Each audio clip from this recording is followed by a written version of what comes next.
What if I told you that the majority of the objections your sales reps are getting on your sales calls, it's not a sales problem, but it's a marketing problem? Because the biggest lie in B2B sales is thinking that sales calls is where the qualification starts, but it's not. The sales call is where confirmation happens, and qualification should already be done.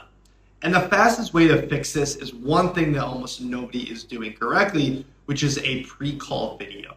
What is going on, guys? My name is John Magnor, and I've scaled multiple B2B companies to $500,000 to $1 million per month. So what I'm showing you here today is not theory, it's simply proven strategies that have worked time in and time out. If your sales reps are constantly hearing objections on the call, they already lost leverage. But real sales happens way before the meeting. The call should confirm a decision and not create one. And if your calendar is full but your revenue is moving, this is why. You're letting people show up to the calls with no real context, no pricing expectations, no understanding of what you actually do, and zero emotional buy-in.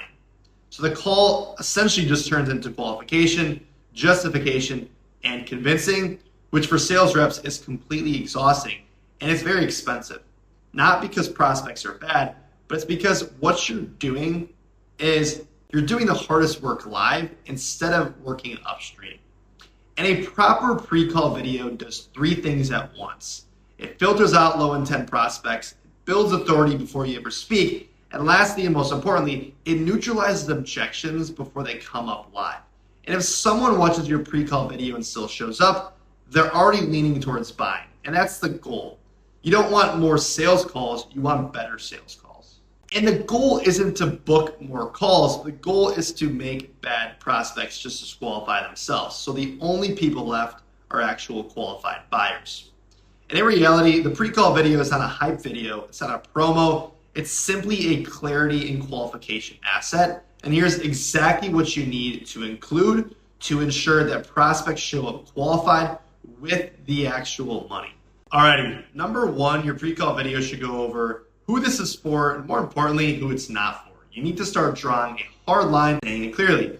For example, this is for construction companies doing $1 to $5 million annually who are looking for predictable lead flow. And immediately disqualify, hey, if you're looking for cheap leads, instant results, or you're just experimenting, this is not for you. If you are doing less than $1 million annually, this is not for you.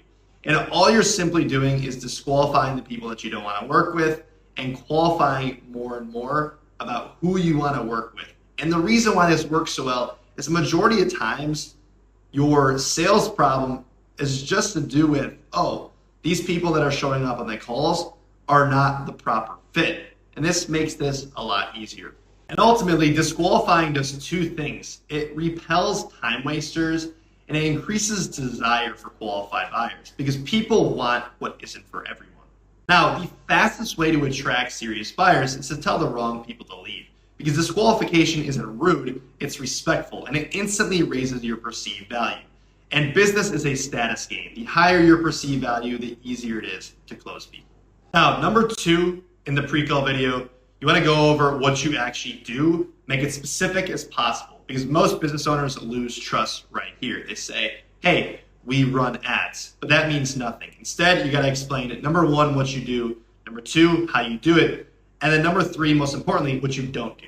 For example, hey, we don't just run ads. We fix the offer, funnel, and follow-up traffic so that you guys convert 30 book calls in 30 days. You can see how this is so clear. We say exactly what we're doing, what differentiates ourselves, and the actual proven method that we're going to give you. We're going to give you 30 book calls in 30 days, not, hey, we're going to run ads for your company. You need to actually put in the result. And all this does is this gives confidence to the buyer because clarity creates confidence and vagueness simply just creates skepticism. If you're vague, people are going to show up to the calls with objections. Now, number three, you want to give enough proof without flexing because this isn't about impressing people. It's about normalizing success. Walk through your past clients, where the client started, what was broken, what changed, and what result they got. And the goal is for the prospect to think, hey, people like me get results from this, and that's exactly what you want. Number four, pricing objections and pricing expectations without anchoring cheap. And this is where most people mess up. You don't need to say an exact price, but you need to set a floor. For example, hey, this is not a $500 a month service. If that's what you're looking for, this won't be a good fit. You should expect to have at least a couple $1,000s for this. And here's why this works. Broke prospects are going to self-select out. Qualified prospects are going to see that this deemed the fit. And most importantly, you simply just saved everyone some time. Because the worst thing is when your sales reps hop on calls for an offer that's $5,000 and the person only has $500. Those are the people that give the most objections possible and waste your call. And talking about price early on your pre-call video or in your marketing, it doesn't kill deals, it simply kills the bad ones. And the best sales calls are the ones that never need convincing. They just show up and they already know the price. They just need to say, hey, how does this work for me specifically? Now, number 5, what you're gonna do is you wanna pre-handle the top objections. And here's where the magic happens. You're gonna say the quiet part out loud. You're gonna address the thoughts that are already in your head. For example, I can run ads myself. And your response is, yes, you can. But unless you've been in the trenches running ads for this niche every day, it's gonna cost you time, money, and focus that should be spent growing your business. Or another objection, I tried ads before and it didn't work. You explain, hey, most of the time ads don't fail. It's the offer, the funnel, or the follow-up systems that did.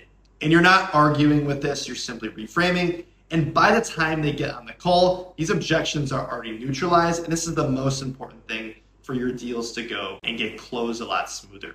Now, when your prospects watch a pre-call video, they should feel informed, they should feel respected, and they don't feel ambushed. And the key shift is they don't show up asking, oh, who do you guys help or should I do this? They show up asking, how is this gonna work for me specifically? What's implementation time? And that's a completely different conversation.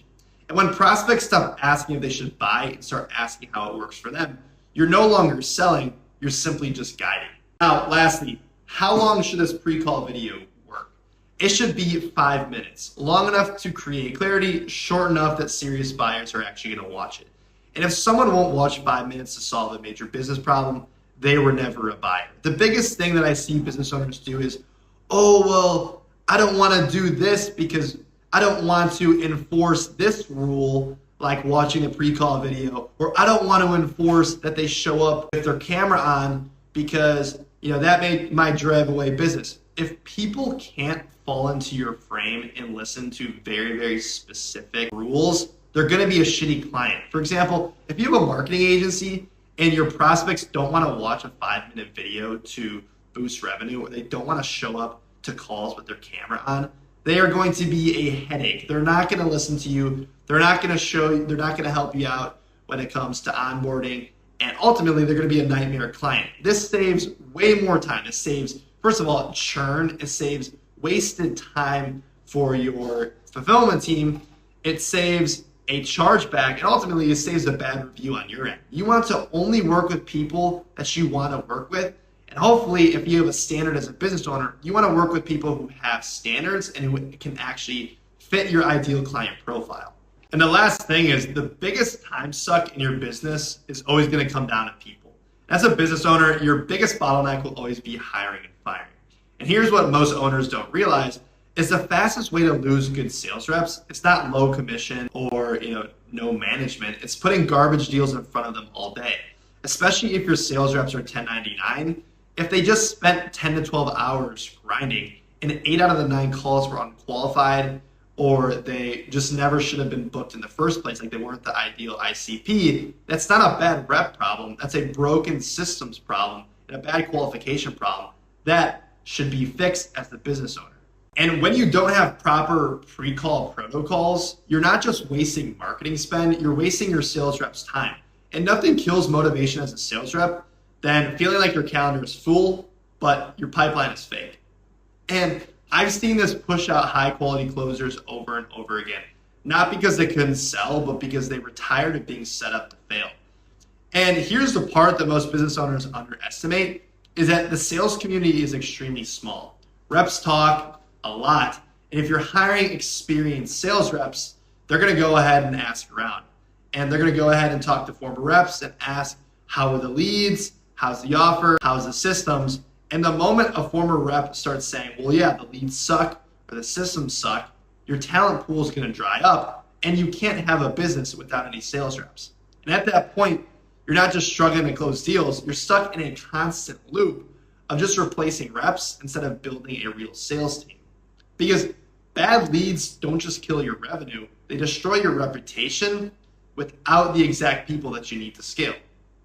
So, as a business owner, if you want higher show rates, fewer objections, better buyers, shorter sales calls and shorter sales cycles with easier and higher close rates, stop doing all the work on the call for the sales reps. Move the heavy lifting before the call, and that's how you talk to fewer people and close more deals. Now, if you're a B2B business owner and you like this video, like, comment, subscribe. If you want access to my free scaling guide, comment scale, and we will see you in the next video. Thanks, guys.